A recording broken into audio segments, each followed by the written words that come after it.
Something that's been happening a lot recently with new releases is the inclusion of other ways in which a unit's combat efficiency would be calculated, and while this was always present from the start with the likes of Noelle, Genshin has progressively been introducing characters with a secondary combat stat, usually as a means to boost their offensive pressure, though in some cases defense is augmented as well. Several of the roster's most powerful are known to have this property, becoming stronger through more than just traditional means. When asked about what topics you guys want to see me cover, one of the highest upvoted requested that I discuss the growing prevalence of characters who prioritize other stats besides the usual attack, crit rate, and crit damage. So how about we touch on the aspect of hybrid scaling in Genshin Impact? Why it's becoming more commonplace, what are some pros and cons of this form of design, and most importantly, what it entails to the game's future. To understand hybrid scaling, we should step back and examine it from a broader perspective. I know I occasionally digress with my analogies and tangents, or rather not occasionally, but very frequently, but trust you when I say it's important to bring this up for the sake of context later on in the video.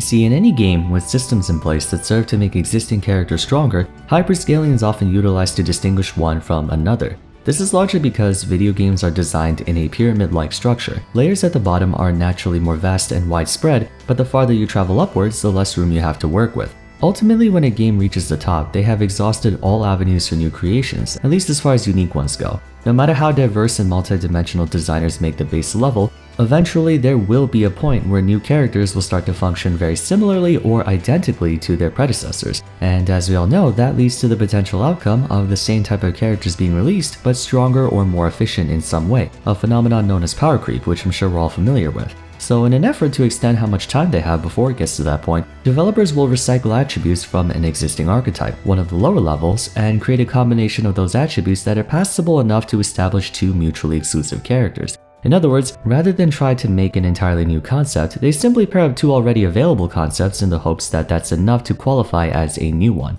You tend to see this a lot in titles with a wide selection of characters, especially those that continuously implement new units for as long as the game remains alive. Sound familiar? Gacha games. Any gacha developer worth their salt is well aware of the inevitability of power creep. Conversely, they can't exactly make their game's foundation overly enormous either. That would lead to a different situation called feature creep, where a game has too many things that only serve to make it more convoluted to understand without always enhancing the experience. Essentially, they can't do too much lest they make their game confusing as all hell, but they can't do too little either because they'll be shooting themselves in the foot in the long term. These design constraints are made all the more imposing if the game is a title that canonically references limited source material. There are dozens upon dozens of case studies on this. The easiest one I can draw up off the top of my head would be Fire Emblem Heroes. There's like 6 variations of Marth, 6 Chroms, 7 Lins, 8 Camillas, 5 Lucinas. That game has more clones than the Republic Army.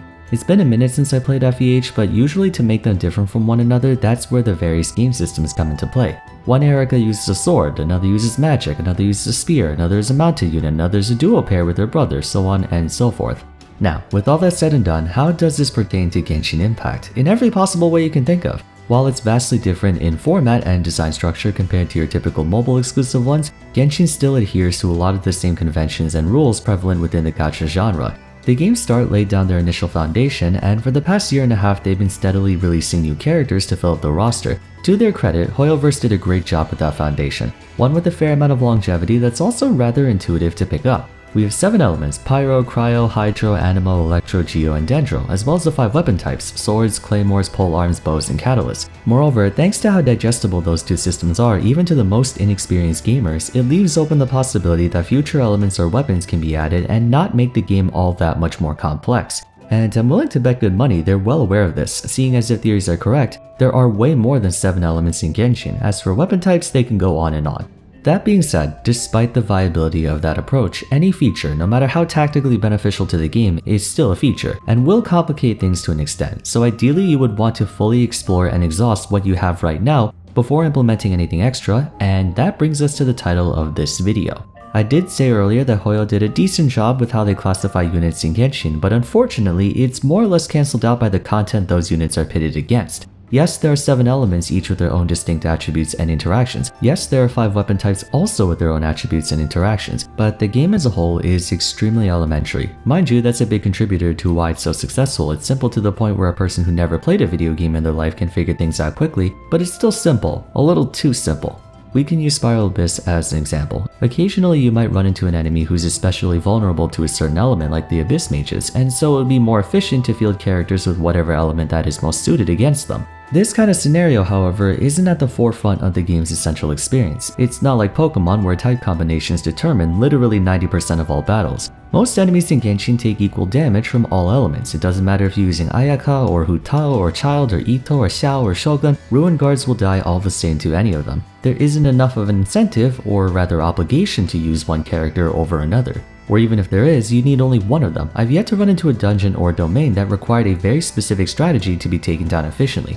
To this day, everything is still kind of a DPS check. So, while we have a lot of different opportunities for making archetypal characters for each element, there's often never a need to actually use them, which is a missed opportunity all things considered.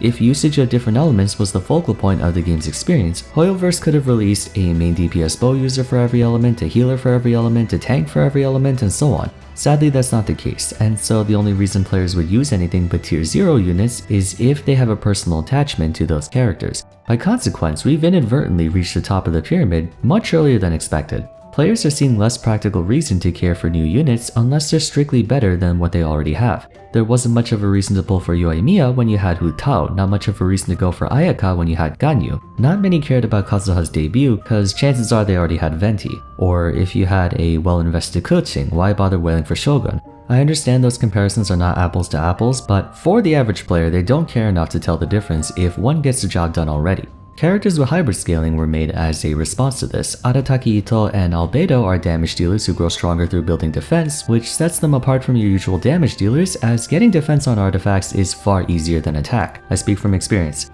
Among the max health scalers, the two most notable ones are Hu Tao and Zhongli, which is funny because they work for a funeral home. The appeal to them is obviously the benefit of having immense survivability without the trade-off of low damage. That and, HP is just as common as defense. Elemental Masteries wielders are Kaedehara Kazuha, a fitting choice, as EM causes his swirl damage to reach staggering levels while augmenting his and his team's overall damage output based on it, as well as Yaemiko to a lesser extent. Energy recharge is the attribute of choice for our beloved Buba Sword waifu, Raiden Shogun, and is arguably the strongest example of hybrid scaling that we know of at the present moment. Not only does it increase her overall damage output, but the nature of ER allows for greater uptime on her elemental bursts, which by proxy leads to more damage.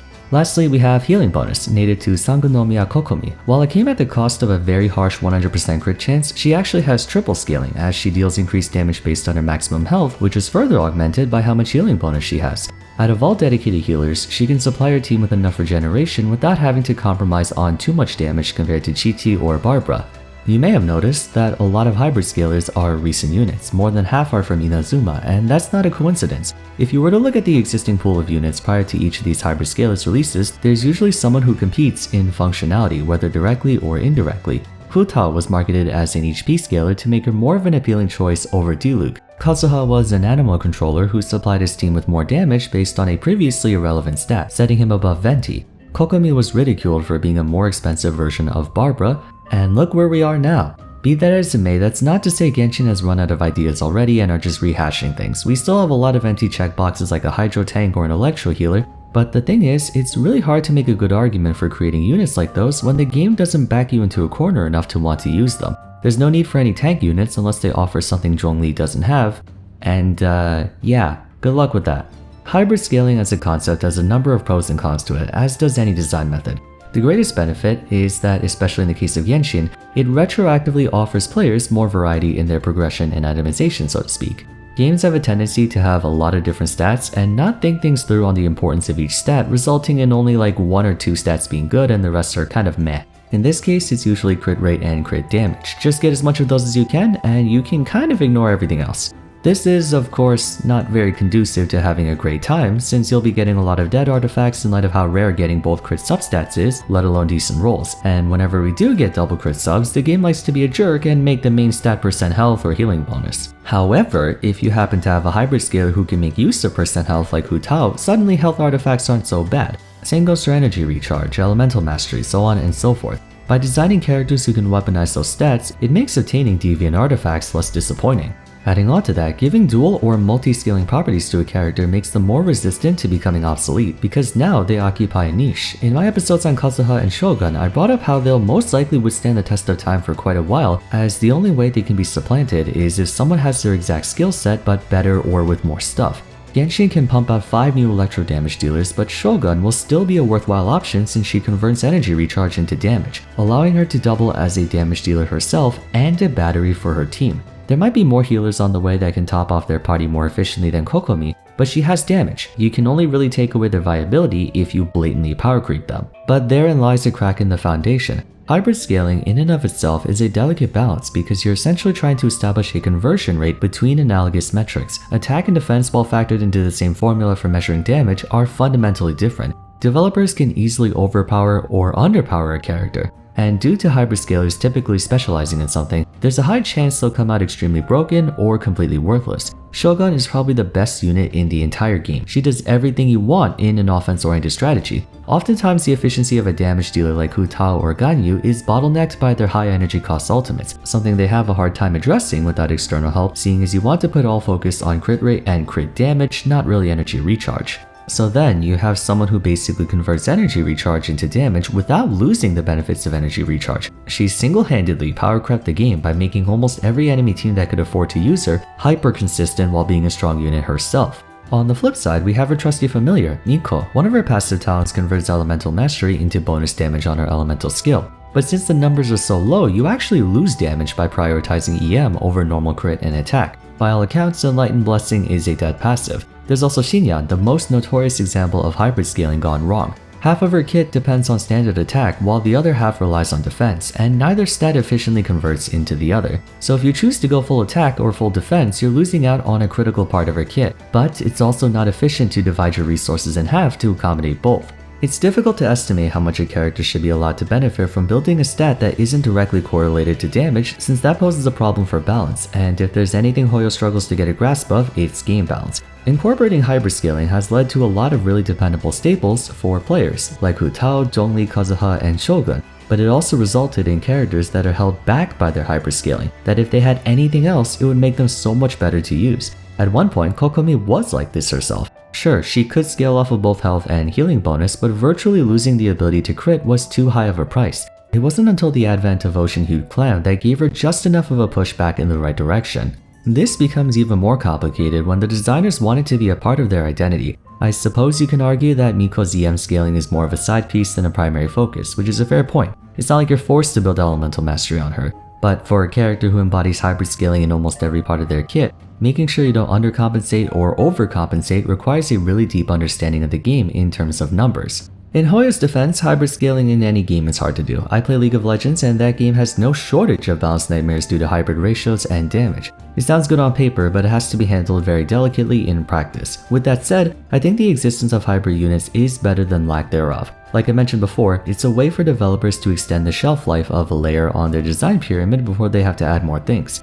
And even if hybrid units like Kazuha may be thought of as overpowered, his inclusion doesn't invalidate Venti's usefulness all of a sudden. They're different enough to the point where you can see use cases for either. Also, to remind you, Genshin still has a lot more to work with, so I doubt we'll be seeing conventional power or feature creep anytime soon. Do I think they should be liberally adding hybrid scaling to everyone? No, absolutely not. It's not meant to be a crutch. If you make a badly designed unit, you can't just throw in defense conversion and call it a day. It has to make sense, and empirically speaking, there are a lot more failures than successes in this realm of character creation. Incidentally, I do like what they did with Shunhe though. She's not really hybrid in the way most people think, but she essentially converts attack into bonus damage on cryo-based hits. If optimized, this is potentially game-breaking, but it's so specific that it doesn't destabilize the rest of the roster.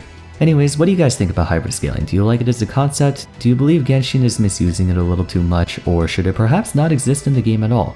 Let me know in the comments down below. For now, if you enjoyed the video, please be sure to leave a like and subscribe. Consider following me on Twitter, joining my Discord server, and if you still have time, why not check out my other discussion videos? I'm sure you'll enjoy them as well. Thanks for watching this one though, and I look forward to seeing you again soon in the next episode. Take care.